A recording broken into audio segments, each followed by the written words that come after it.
ঘরের গৃহিণী যখন অসুস্থ থাকে তখন সেটার প্রভাব আসলে সব কিছুর উপরই পড়ে, হোক সেটা স্বামী সন্তান অথবা আমার এই প্রিয় গাছগুলো। এতটা শরীর অসুস্থ যে এই গাছগুলোকে দীর্ঘদিন যত্ন করা হচ্ছিল না, গোড়া একেবারে শুকিয়ে দেখি এগুলো নির্জীব হয়ে গেছে। তাই সকালবেলা আজকে ফার্স্টে উঠে এগুলোকে পানি দিলাম আর একটু পরিচর্যা করে নিচ্ছি। গাছের পরিচর্যা সম্বন্ধে আমার খুব বেশি আইডিয়া নেই, শুধু বিভিন্ন ভিডিওতে দেখলাম যে শীত আসলে এই মাথাগুলো ছেটে দিলে নাকি গাছের সুবিধা হয়, এই জন্যই এটা করে দিলাম। আর গোড়াগুলো একটু বেছে ক্লিন করে পানি দিয়ে দিলাম। আসসালামু আলাইকুম, সবাইকে আমন্ত্রণ করছি আমার নতুন একটি ব্লগে। আমি সাবিহা শারমিন, সাবিহা শারমিন ব্লগ চ্যানেল থেকে।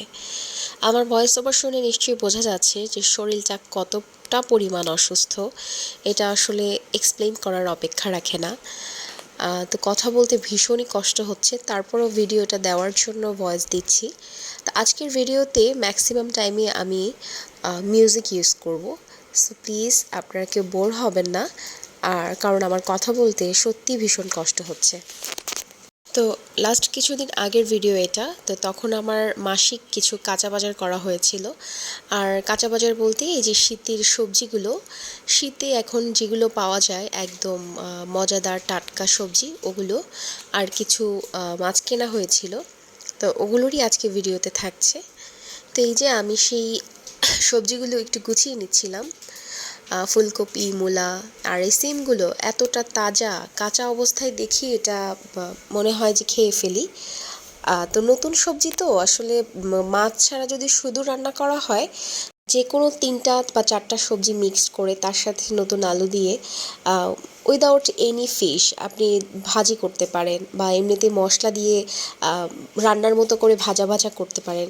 ভীষণ মজা, আমি এই শীতের দিনে প্রায় ওইটা করে থাকি। তো এই যে এখন আমি মূলাটা কেটে নিব, মূলার তরকারি রান্না করব আজকে। তো যার জন্য মূলাটাকে, তরকারি না ঠিক, আসলে মূলা দিয়ে ডাল রান্না করব।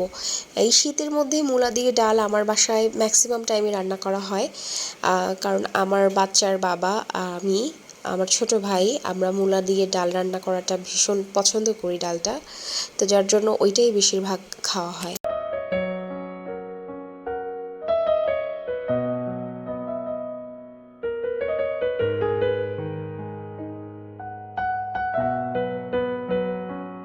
অনেকবার ভাবি যে না, ব্লগিংটা করব না, ছেড়ে দিব, আসলে হয়ে ওঠে না। পুরো সংসার মেনটেন করে, বেবিদের মেনটেন করে আসলে এই কাজটার জন্য সময় বের করাটা আসলে অনেক কষ্টের। এটা আমরা যারা ফুল টাইম গৃহিণী আছি তারা উপলব্ধি করতে পারি, কিন্তু কিসের মায়ায় আর কিসের টানে আমি জানি না, সেটা চিন্তা করেও আবারও করে ফেলি যে না, এডিট করি বা ভিডিওটা আপলোড করি।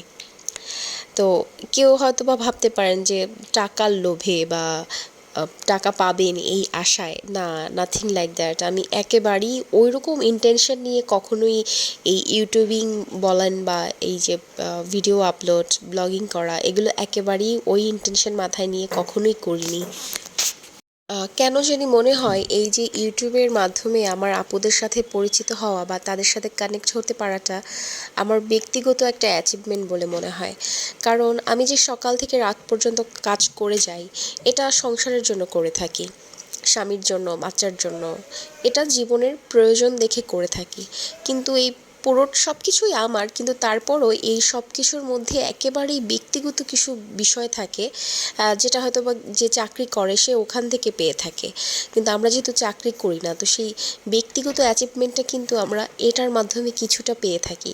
আর এই জন্যই এই জিনিসটা বাদ দিতে চেয়েও বারবার করে ফেলি, বারবার ফিরে আসি।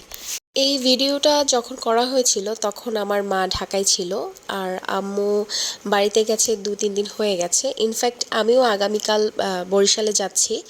তো ভয়েসটা যেহেতু এখন দিচ্ছি, আই মিন 23 তারিখে, তো আমি 24 তারিখে বাড়িতে যাব। কিন্তু এই বাজার কিছুদিন আগের করা, আম্মু যখন ছিল তখন আলিফার পাপা এই বাজার করার সময় আম্মুর পছন্দটাকে মাথায় রেখে ওই অনুযায়ী বাজার করেছে।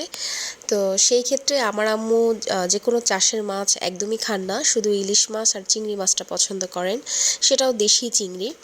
তারপরও আমাদের যেহেতু খেতে হবে পুরো মাস, আর এই জন্য ওই কালো চিংড়ি বলি বা সামুদ্রিক চিংড়ি ওইটা আনা হয়েছে, আর কিছু আম্মুর জন্য দেশি চিংড়ি। আর এই যে ইলিশ মাছগুলো, এগুলো আম্মুর জন্য আনা হয়েছে বড় ইলিশ, আর বাসার জন্য আলাদা ছোট সাইজের, এগুলোর থেকে একটু ছোট সাইজের কিছু ইলিশ, আর হচ্ছে সুরমা মাছ।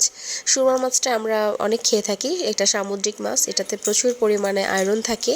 আর আমাদের মেয়েদের জন্য আয়রন খুবই ইম্পর্টেন্ট শরীরের জন্য। আমাদের প্রত্যেকটা মেয়েরই সামুদ্রিক মাছগুলো আসলে খাওয়া উচিত, শাকসবজি বেশি করে খাওয়া উচিত। তো এই যে মাছগুলো আমি একটু দেখিয়ে দিচ্ছিলাম আম্মুকে, কারণ আম্মু খাওয়ার থেকেও দেখলে বেশি খুশি হবে যে তার জামাই তার ভালো লাগাটা পছন্দটা প্রায়োরিটি দিয়ে তার জন্য বাজার করেছে। আর এখানে বেশ কিছু গরুর মাংস আনা হয়েছিল, এই মাসে একটু বেশি গরুর মাংস আনতে বলেছিলাম, কারণ আব্বুকে একটু দিয়ে দিব।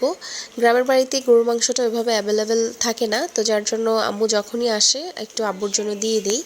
আর মুরগিটা বেশি কেনা হয়নি, এর কারণ হচ্ছে আম্মু যেহেতু বাড়ি থেকে 2টা মুরগি এনেছে আর 2টা হাঁস গিফট পেলাম, তো ওগুলো এই মাসে খাবো যেহেতু, এই জন্য আর মুরগির উপরে বেশি প্রেশারটা দিলাম না। শুধুমাত্র একটা ব্রয়লার চিকেন কিনেছিলাম বাচ্চাদের নুডলস বা পাস্তা রান্না করে দেওয়ার জন্য। আর নর্মালি তো মাসে দেখা যাচ্ছে মুরগির বাজারটাই আমার বেশি পরিমাণে করতে হয়। আমার বড় মেয়ের একটা কিউট মোমেন্ট আপনাদের সাথে শেয়ার করছি। আমার বড় মেয়েকে বলেছিলাম তোমার শুকনা কাপড়গুলো তুমি ভাঁজ করে দাও একটু, আর আমি ছোট বেবিটাকে ঘুম পাড়াচ্ছি। তো সে দেখলাম একেবারে মনোযোগ দিয়ে কাজটা করছে। তো যখনই দেখলো তার দিকে আমি মোবাইলটা ধরে আছি, মিষ্টি করে একটু হেসে দিয়ে কাপড়গুলো নিয়ে চলে গেল। তো মা থাকার এই একটা বিশেষ সুবিধা। এই যে আজকে আম্মু রান্নাবান্না করেছে, এখন দুপুরে খেতে বসে গেলাম। তো এরই মধ্যে দিয়ে আমার আজকের ব্লগ এখানেই শেষ করছি। সকলে ভালো থাকবেন। আসসালামু আলাইকুম।